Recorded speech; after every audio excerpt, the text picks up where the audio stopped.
Moest jij trouwens een tijdje geleden niet heel vroeg op om een onderwerp op te nemen? Ja, de paardenlooprunners. Ik ben nog nooit op zaterdagmorgen zo vroeg mijn bed uitgekomen. Die mensen trainen al vanaf 8:45 's morgens.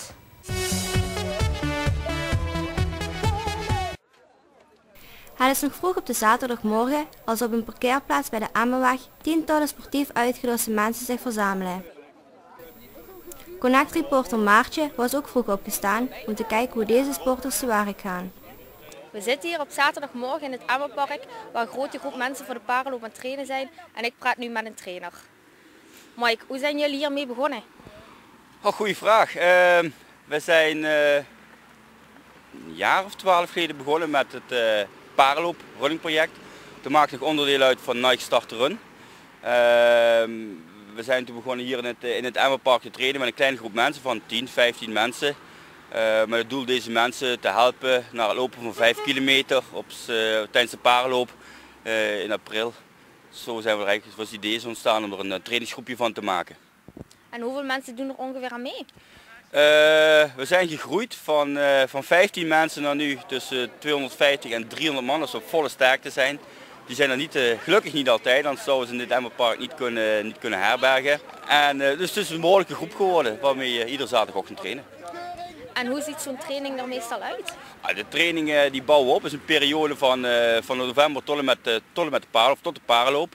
Het bestaat uit diverse onderdelen.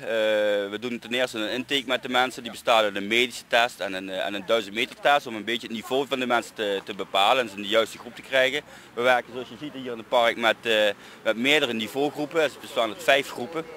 En iedereen doet daar een test op en op basis die word je geplaatst in een groep. De trainingsopbouw loopt eigenlijk uit van mensen die helemaal niks kunnen totdat mensen die wat verder kunnen. En het doel is natuurlijk 5 kilometer kunnen lopen tijdens de paardenloop op je eigen niveau. Als je zo in de groepjes kijkt zie je eigenlijk alleen maar oudere jongeren rennen. De jeugd is in de minderheid. Na lang zoeken zagen we Simone voorbij schuiven. En die behoort tot onze doelgroep. Hoe ben je hiermee begonnen?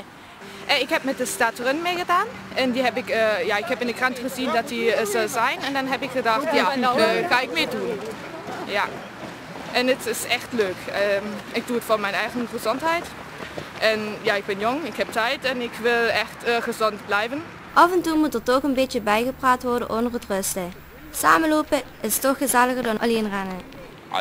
Ik denk een van de belangrijkste items voor mensen, of doelen waar mensen hierin komen op zaterdagochtend, is dat we toch een stukje begeleiding hebben.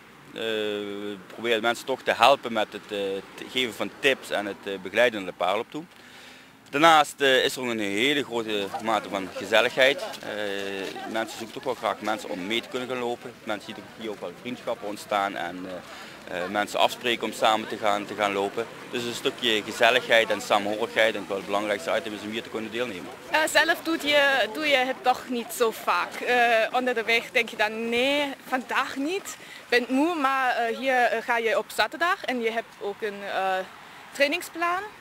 En dan ga je gewoon lopen omdat je hier meedoen wilt. Ik zie eigenlijk nog best weinig jongeren meedoen. Hoe kan dat? Is dat zo? Nou, ik zie hier toch wel heel wat jongere lui lopen. Het schijnt dat de doelgroep van 12 tot 18 jaar erg moeilijk is om te bereiken. Ik weet ook niet waarom. Misschien moeten we daar wat meer aandacht aan besteden of ons daar meer op gaan richten. Oh, ik weet het echt niet. Misschien willen ze voetballen of zo. Ja, maar het is eindelijk echt leuk hier. Ja, ik denk ze voetballen. Waarom denk je dat er niet zoveel jongeren aan meedoen? Weet jij het niet. Ik vind het wel leuk, dus ja, geen idee. En waarom zouden jongeren volgens jou hier juist wel aan mee moeten doen? Ja, omdat je toch sportief bezig bent en het is lekker buiten en ja, ik voel me daarna meestal wel lekker wakker. Ja, je hebt je professionele trainers, dus ja, je bent hier zeker van dat je echt aan je conditie werkt en dat je beter wordt. 1 minuut 60, 4 seconden te langzaam. Het is leuk om in een groep te rennen dan in je eentje, dus het ben ik meer gemotiveerd om sneller te rennen. En hoe kunnen mensen zich hiervoor inschrijven? Dat is een website. www.paardenloop.nl of op www.paardenlooprunners.nl. Daar kun je alle informatie vinden over het project waar we mee bezig zijn. Daar staan ook de doelstellingen in, wat we graag willen doen en wat voor eisen er gesteld worden. En die zijn gelukkig niet al te veel. Of je komt op zaterdagochtend om 8:15 hier naar de parkeerplaats bij de GAM en de Praxis. En dan meld je je bij Antoinette Stukker en dan kun je eigenlijk gewoon iedere zaterdag instappen. Ik zie dat je zelf ook tussen die leeftijd bent, dus het zou hartstikke goed zijn als je volgende zaterdag eens lekker komt trainen. Ik zal eens komen kijken. Ja, graag gedaan. Tot volgende week dan. Dankjewel.